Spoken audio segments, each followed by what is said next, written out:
The Settings menu lets you customize certain aspects of your service. Press the menu button on the remote control and arrow down to Settings. Under the Settings menu, you can change your display settings and your guide settings.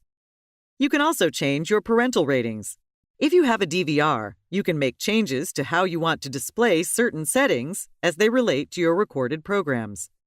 Please refer to the Manage Your Recording section of this tutorial for information on recording settings, and the Phone menu section for information on phone settings.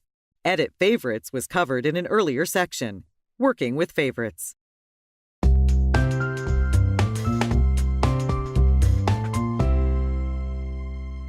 If you arrow to the right and highlight Display Settings and press OK, you can change how the set-top box should display specific items. For each option, simply use the arrow buttons to see available choices. You can turn closed captioning on or off, change the audio language and audio format, and change the connector and TV output type. For example, you would need to display an HD TV in 16:9 and a regular television in 4:3. Here, you can also change your conversion mode and output resolution. Typically, these are items set at the time of installation and then left alone. You can also disable the auto standby or set it to after 10 hours. Once you have made changes, highlight Save and press the OK button on your remote. If you are afraid you have made changes that you do not want, you can always exit without saving your changes.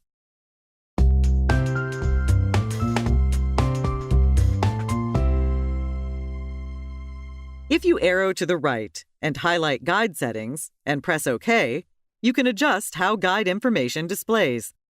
The default guide setting determines how you prefer to display the guide when you press the Guide button one time. Your options are Full Screen and Corner Screen Guide. The After Changing Channel field determines what you want to do when you change a channel. Should the guide stay open, or should it close as soon as you select a channel? The settings for Remember Channel filters are Yes or No.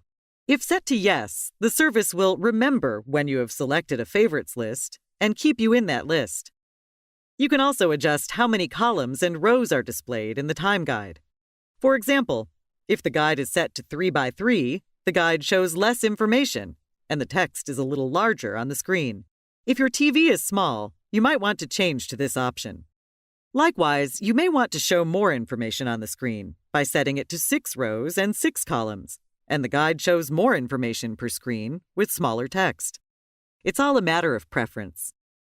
Inactivity timeout refers to how long the service will wait for a key to be pressed before the set-top box times out and closes the menu. Options range from 1 second to 2 minutes to never. If never is selected, you'll always need to press Exit to clear the screen.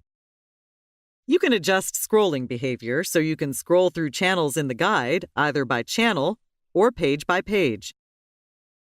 Finally, when you use the Browse key to scroll through channels, the browser bar inactivity timeout setting determines how long the browser bar information will display on the screen once you stop scrolling. If you are afraid you have made changes that you do not want, you can always exit without saving your changes, or highlight Default and press the OK button on your remote control to go back to the factory-defined settings.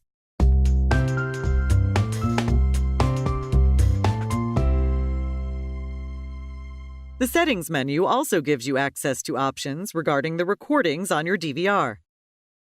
From the main menu, highlight Settings, arrow to the right, and select Recording to change settings related to your recorded programs.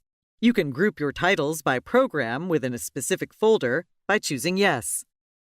When viewing your future or recorded program listings with the Auto Expand selection set to Yes, you will receive info about each specific program. If Show Folders is set to Yes, programs will be grouped into specific folders. If Show Folders is set to No, all programs will be displayed individually. When watching a recorded program or viewing your lists of future and already recorded programs, you can choose how long you want the playback bar to display before automatically closing. If Never is selected, you will need to press Exit for the playback bar to close. While watching a recorded program, you can choose to have a skip icon. that will display when you press the skip forward button on the remote. Or you can choose to display the playback bar whenever you press the skip forward button on your remote. If you would like the playback to include an auto reverse feature, you can set that to always or never. You can also program the skip forward and skip back buttons. These can be set from 1 to 999 seconds.